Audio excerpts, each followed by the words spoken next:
দেশের বিভিন্ন অঞ্চলের উপর দিয়ে বয়ে যাচ্ছে তীব্র তাপপ্রবাহ। সূর্যের তেজে হাঁসফাঁস করছে মানুষজন।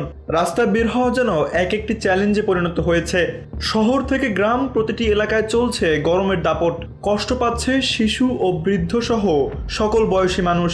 দেশের উত্তর পশ্চিমাঞ্চলের বেশ কিছু এলাকায় তাপমাত্রা 37 ডিগ্রি সেলসিয়াস পর্যন্ত পৌঁছেছে, যার মধ্যে রয়েছে রাজশাহী, ঈশ্বরদী, রংপুর এবং নীলফামারীর ডিমলা।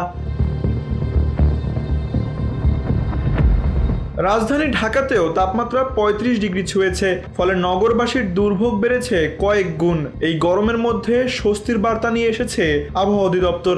জানিয়েছে দক্ষিণ ও দক্ষিণ পূর্বাঞ্চলের কিছু জেলার উপর দিয়ে অস্থায়ীভাবে দমকা অথবা ঝড়ো হাওয়া সহ বৃষ্টি অথবা বজ্র সহ বৃষ্টি হতে পারে।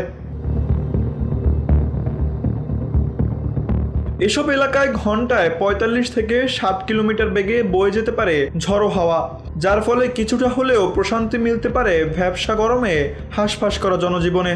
সম্ভাব্য ঝড় বৃষ্টির পূর্বাভাস রয়েছে খুলনা, বরিশাল, পটুয়াখালী, নোয়াখালী, চট্টগ্রাম ও কক্সবাজারের উপর দিয়ে। সংশ্লিষ্ট নদীবন্দরগুলোকে 1 নম্বর সতর্ক সংকেত দেখাতে বলা হয়েছে, যাতে সাধারণ মানুষ আগেভাগেই সতর্ক থাকে। ইতিমধ্যে কক্সবাজারের কুতুবদিয়ায় সর্বোচ্চ 41 কিলোমিটার বৃষ্টিপাত রেকর্ড করা হয়েছে এবং দেশের আরও কয়েকটি অঞ্চলেও বিক্ষিপ্তভাবে বৃষ্টি হয়েছে।